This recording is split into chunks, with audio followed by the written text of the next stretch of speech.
Hey guys, my name is Emma, and I, for a while, have been wanting to make some weekly transit videos, so this is my first attempt at doing so. Technically second attempt. I actually already recorded this video, and of course Mercury is in its pre-shadow right now, so I ended up deciding to do it again because I felt like some of the stuff that I said didn't make sense, and I don't really know how to edit very well, so here we go, we're trying again.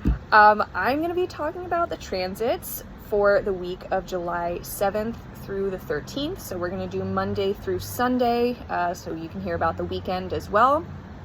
And we have an interesting week ahead of us, okay? Starting off the week with a bang, on Monday, we have Uranus moving into Gemini at 3:45 a.m. And to be clear as well, I am located in New Jersey, so the times that I give are Eastern. I think we're in daylight time now, right? Eastern daylight time. So yeah, we have Uranus moving into Gemini. This is a very big transit. Uranus transits last about 7 years. We have had Uranus in Taurus since I think about 2018. So this is a really big shift, and I'm not going to go too into depth about this just because my personal, the way that I want to make these videos is I want to have more of a personal focus. I'm not really a mundane astrologer, although I think mundane astrology is very important. That kind of tells you more about what's going on in society. But I really think that at the end of the day, like, you still have to go to work. You gotta take care of your kids. You gotta do your laundry, So I want to know how things are going to affect me personally. So that's what we're going to focus on. I also want to apologize for any sounds in the background. I know there's a lot of cars and planes that you might be hearing, but also my dog coughing. She's here with me as well. But Uranus, we were talking about Uranus. So very big shift. You're going to feel this a little bit more if you have any placements in the early degrees of the mutable signs. So that means Gemini, Virgo, Sagittarius, or Pisces. If you have any, like Sun, Moon, Mercury, Venus, Mars, or maybe your ascendant in the early degrees of those signs, you might feel Uranus's effects. And Uranus rules over, it's really the planet of surprises. It's not very stable, and it's not necessarily good or bad. It just tends to be kind of shocking. And it's really hard to make predictions about Uranus because that is the nature of the planet itself. It's full of surprises.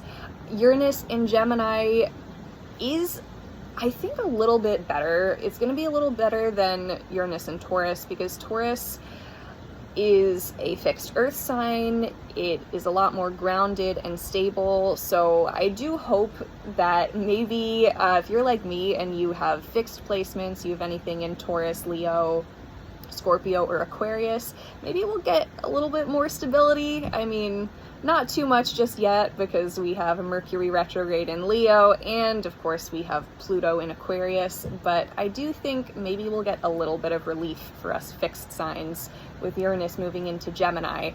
And Gemini also, it's kind of compatible with Uranus. Some people like to say that Uranus is the higher octave of Mercury. This is probably going to be a really good time for like innovation and ideas. Maybe not such a great time for the United States because the last 3 Uranus and Gemini transits, the United States was involved in some very big wars, World War II, the Civil War, and the Revolutionary War. So yeah, I'm not excited about that, but we're focusing on our personal lives right now, right? So for the time being, just keep in mind, like I said, if you have placements in those early degrees, that you might be feeling the effects of Uranus.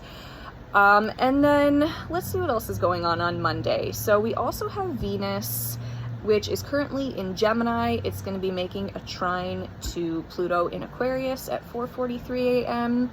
Venus trine Pluto is really nice for deepening connections, deepening relationships. Trines it's a harmonious flow of energy. So could be a good time for like connecting with people. having deep conversations. And we also have the moon, which is going to be in Sagittarius all day. The moon is going to be trining Mercury. It's also going to be squaring Mars in Virgo. So moon square Mars is a little bit tense. To me, that feels like, you know, Sagittarius moon just wants freedom. It's like, I want to go take a day trip to the beach, and Virgo Mars is like, yeah, you can't do that because you had shit to do. You got responsibilities. So a little bit of tension there on Monday. And after that square to Mars, the moon will be void of course. So what this means is that it won't be making any more aspects to any other planets until it moves into the next sign. And void of course moons, the energy is sort of similar to Mercury retrograde in that you don't really want to start anything new. If you can avoid doing like anything really important, if you can push that off until the moon ingresses into the next sign, that would be advisable. But yeah, that's basically it for Monday. And then on Tuesday, not too much going on Tuesday. It's just going to be that void of course Sagittarius moon for most of the day.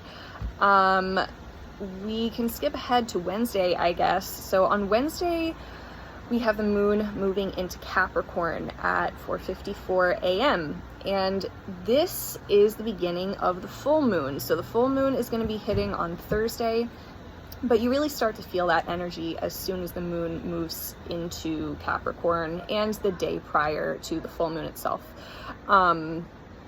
So this should be really interesting. We do have a couple aspects that happen before the moon, before it hits that opposition with the sun. So it's going to be squaring Saturn and Neptune and opposing Jupiter. The square to Saturn is going to be a little bit tense. Capricorn moons also, it's an interesting energy because full moons, emotions tend to run high during full moons, but Capricorn moon tends to be very restrictive. What I will say is that this could be a good time for setting some boundaries. You might be forced to do so. I feel like with that square to Saturn, it might be that something happens and you're like, okay, no, I'm really setting my boundaries right now. Like, you do not get access to my emotions. But there's also going to be a trine to Mars. I believe that happens, let's see, that happens at 6:10 a.m. on Thursday the 10th. The moon is going to be trining Mars. So that's going to be kind of the main aspect for this full moon, because once the moon opposes the sun, it's going to be void of course. It doesn't make any aspects with anything else. So full Capricorn moon trine Virgo Mars feels to me like a good time to get some stuff done.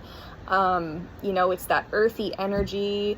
Virgo Mars helping out the Capricorn moon, like, you might be busy, okay, but you might really get some stuff done. There's potential there. So take advantage of this time, although it might be that, you know, responsibilities just come up and you don't have much of a choice in the matter, but take advantage of it if you can. And then what else do we have going on here? So after that, we have on Friday the moon moving into Aquarius, and this is an interesting Aquarius moon. Now, I personally like Aquarius moons, but it's making a few aspects like as soon as it moves into Aquarius. So the moon will be trining Uranus, sextile Saturn and Neptune, and also conjunct Pluto. And I think we're going to feel that Pluto energy probably the most. I'm gonna be honest, it doesn't sound like a super fun energy. It can be kind of heavy. It kind of feels to me like a reminder of the grim state of society right now. Pluto also tends to bring up power dynamics and control, so it might be you feeling like, oh my god, the world is so terrible right now and I can't do anything about it. And so my advice would be try not to get too depressed, okay? Remember, one of the things that Aquarius does remind us is that when you come together with other people, like, you are not in this alone, right? There are other people out there that want to fight for the same things that you want to fight for. And you have more power when you come together with other people. So just remember that. And like I said, try not to get too down on yourself on Friday. On Saturday, the moon is still going to be in Aquarius, but we have this nice trine to Venus and Gemini. So again, with a trine to Venus and Gemini, that's going to be a good time for connecting with people, having nice conversations, and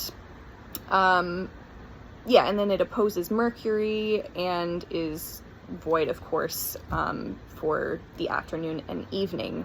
I am just going to go ahead and skip on to Sunday because we have something really big happening on Sunday, which is Saturn is stationing retrograde for the first time in Aries. Now, what does this mean? Well, it's going to be kind of a precursor to what's going to be going on for the rest of the Saturn and Aries transit. This is going on until 2028, and we're not actually done with Saturn in Pisces just yet. This is really the very beginning. Saturn's at about 1 degree of Aries. So for you personally, if you have placements in the early degrees of the cardinal signs, you might feel this the most, okay? That means Aries, Cancer, Libra, or Capricorn. You might be feeling this station if you have personal placements in those early degrees.